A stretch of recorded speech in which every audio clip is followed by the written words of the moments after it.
ओम शांति 16/7/2024 प्रातः मुरली। ओम शांति। बाप दादा मधुबन। बाबा आज कह रहे हैं, मीठे बच्चे, ड्रामा की यथार्थ नॉलेज से ही तुम अचल अडोल और एकरस रह सकते हो। माया के तूफान तुम्हें हिला नहीं सकते। मीठे बच्चे, ड्रामा की यथार्थ नॉलेज से ही तुम अचल अडोल और एकरस रह सकते हो। माया के तूफान तुम्हें हिला नहीं सकते। प्रश्न: देवताओं का मुख्य एक कौन सा गुण तुम बच्चों में सदा दिखाई देना चाहिए? उत्तर: हर्षित रहना। देवताओं को सदा मुस्कुराते हुए हर्षित दिखाते हैं। ऐसे तुम बच्चों को भी सदा हर्षित रहना है। कोई भी बात हो, मुस्कुराते रहो। कभी भी उदासी या गुस्सा नहीं आना चाहिए। जैसे बाप तुम्हें राइट और रॉन्ग की समझानी देते हैं, कभी गुस्सा नहीं करते, उदास नहीं होते। ऐसे तुम बच्चों को भी उदास नहीं होना है। ओम शांति। बेहद के बच्चों को बेहद का बाप समझाते हैं। लौकिक बाप तो ऐसे नहीं कहेंगे। उनके तो करके 5-7 बच्चे होंगे। ये तो जो सभी आत्माएं हैं आपस में ब्रदर्स है। उन सब का जरूर बाप होगा। कहते भी है हम सब भाई भाई है। सब के लिए कहते हैं। जो भी आएंगे उनके लिए कहेंगे हम भाई भाई है। ड्रामा में तो सभी बांधे हुए हैं, जिसको कोई नहीं जानते। ये ना जानना भी ड्रामा में नूंद है, जो बाप ही आकर सुनाते हैं। कथाएं आदि जब बैठ सुनाते हैं तो कहते हैं परम पिता परमात्मा नमः। अब वो कौन है ये नहीं जानते। कहते हैं ब्रह्मा देवता, विष्णु देवता, शंकर देवता, परंतु समझ से नहीं कहते। ब्रह्मा को वास्तव में देवता नहीं कहेंगे। देवता विष्णु को कहा जाता है। ब्रह्मा का किसको भी पता नहीं है। विष्णु देवता ठीक है। शंकर का तो कुछ भी पार्ट है नहीं, उनकी बायोग्राफी नहीं है। शिव बाबा की तो बायोग्राफी है। वो आती ही है पतितों को पावन बनाने, नई दुनिया स्थापन करने। अभी एक आदि सनातन देवी देवता धर्म की स्थापना और सब धर्मों का विनाश होता है। सभी कहाँ जाते हैं? शांति धाम। शरीर तो सबके विनाश होने हैं। नई दुनिया में होंगे ही सिर्फ तुम। जो भी मुख्य धर्म है उनको तुम जानते हो। सबके तो नाम ले नहीं सकते। छोटी छोटी टाल तालियां तो बहुत है। पहले पहले है डिटिज्म, फिर इस्लामी। ये बातें सिवाय तुम बच्चों के और कोई की बुद्धि में नहीं है। अभी वो आदि सनातन देवी देवता धर्म प्राय लोप है। इसलिए बनियन ट्री का मिसाल देते हैं। सारा झाड़ खड़ा है, फाउंडेशन है नहीं। सबसे बड़ी आयु इस बनियन ट्री की होती है, तो इसमें सबसे बड़ी आयु है आदि सनातन देवी देवता धर्म की। वो जब प्राय लोप हो तब तो बाप आकर कहे कि अभी एक धर्म की स्थापना और अनेक धर्मों का विनाश होना है। इसलिए त्रिमूर्ति भी बनाया है, परंतु अर्थ नहीं समझते हैं। तुम बच्चे जानते हो ऊंच ते ऊंच भगवान है, फिर ब्रह्मा विष्णु शंकर, फिर सृष्टि पर आते हैं तो देवी देवताओं के सिवाय और कोई धर्म है नहीं। भक्ति मार्ग की भी ड्रामा में नूंद है।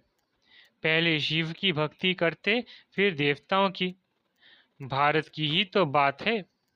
बाकी तो समझते हैं हमारा धर्म मठ पंथ कब स्थापन होता है। जैसे आर्य लोग कहते हैं हम बहुत पुराने हैं। वास्तव में सबसे पुराना तो है ही आदि सनातन देवी देवता धर्म। तुम जब झाड़ पर समझाते हो तो खुद भी समझ लेंगे कि हमारा धर्म फलाने समय पर आएगा। सबको जो अनादि अविनाशी पाठ मिला हुआ है सो बजाना है। इसमें कोई का दोष व भूल नहीं कह सकते। यह तो सिर्फ समझाया जाता है पापात्मा क्यों बने हैं। मनुष्य कहेंगे हम बेहद के बाप के सब बच्चे हैं, फिर सब ब्रदर्स सत्युग में क्यों नहीं है?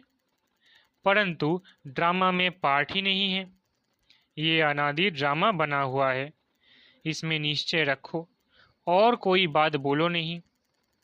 चक्र भी दिखाया है कैसे ये फिरता है।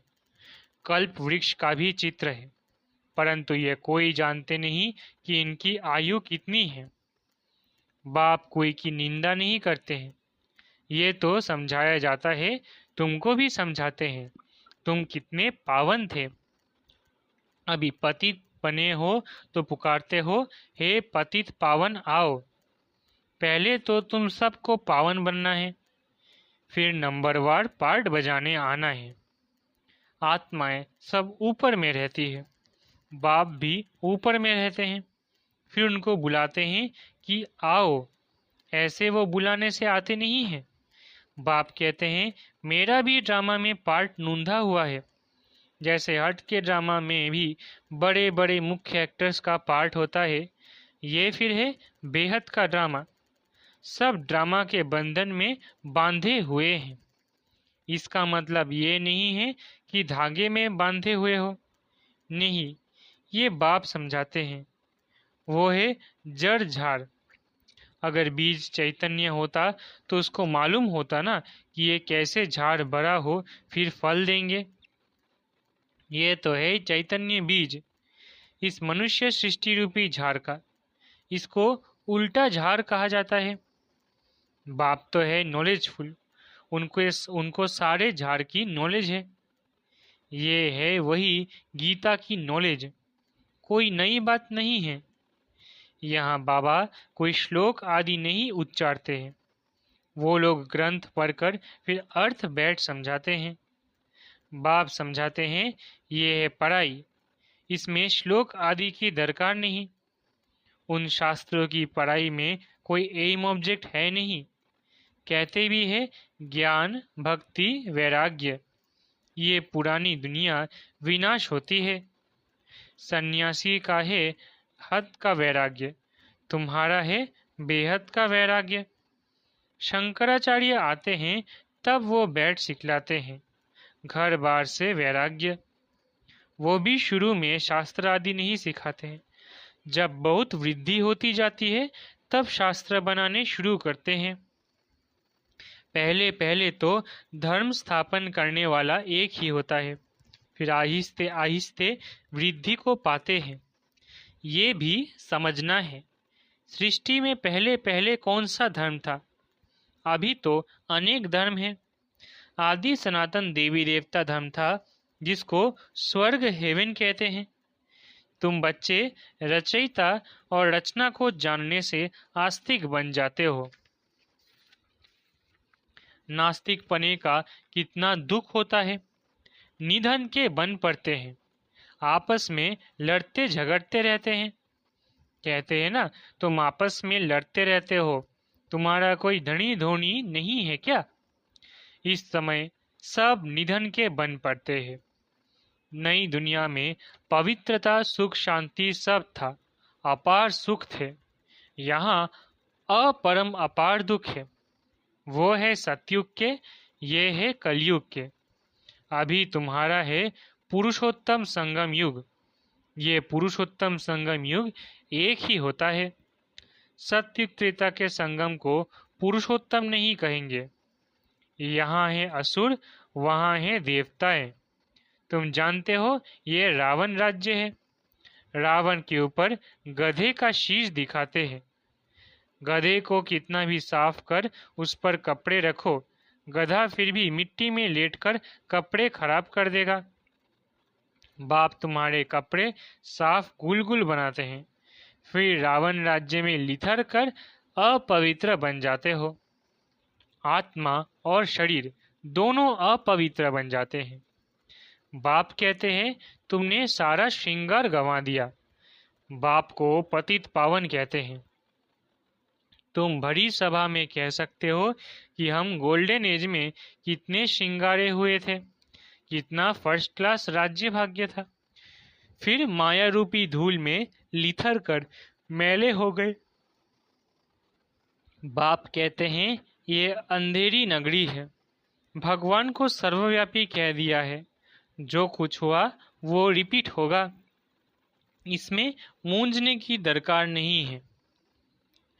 5000 वर्ष में कितने मिनट, कितने घंटे, कितने सेकंड है, एक बच्चे ने सब धर्म वालों का हिसाब निकाल कर भेजा था। इसमें भी बुद्धि व्यर्थ की होगी। बाबा तो ऐसे ही समझाते हैं कि दुनिया कैसे चलती है। प्रजापिता ब्रह्मा है, ग्रेट ग्रेट ग्रैंडफादर, उनका ऑक्यूपेशन कोई नहीं जानते। विराट रूप बनाया है तो प्रजापिता ब्रह्मा को भी उड़ा दिया है। बाप और ब्राह्मणों को यथार्थ रीति जानते नहीं हैं, उनको कहते भी है आदिदेव। बाप समझाते हैं मैं इस झाड़ का बीज रूप हूँ, ये उल्टा झाड़ है। बाप जो सत्य है, चैतन्य है, ज्ञान का सागर है, उनकी ही महिमा की जाती है। आत्मा ना हो तो चल फिर भी ना सके। गर्भ में भी 5-6 मास के बाद आत्मा प्रवेश करती है, ये भी ड्रामा बना हुआ है। फिर आत्मा निकल जाती है तो खलास। आत्मा अविनाशी है, वो पार्ट बजाती है, ये बाप आकर रियलाइज कराते हैं। आत्मा इतनी छोटी बिंदी है, उसमें अविनाशी पार्ट भरा हुआ है। परम पिता भी आत्मा है, उनको ज्ञान का सागर कहा जाता है, वही आत्मा का रियलाइजेशन कराते हैं। वो तो सिर्फ कह देते हैं परमात्मा सर्वशक्तिवान, हजारों सूर्यों से तेजोमय है, परंतु समझते कुछ नहीं। बाप कहते हैं ये सब भक्ति मार्ग में वर्णन किया हुआ है और शास्त्रों में लिख दिया है। अर्जुन को साक्षात्कार हुआ तो कहा मैं इतना तेज सहन नहीं कर सकता हूँ, तो वो बात मनुष्यों की बुद्धि में बैठी हुई है। इतना तेजोमय किसके अंदर प्रवेश करे तो फट जाए, ज्ञान तो नहीं है ना। तो समझते हैं परमात्मा तो 1000 सूर्य से तेजोमय है, हमको उनका साक्षात्कार चाहिए।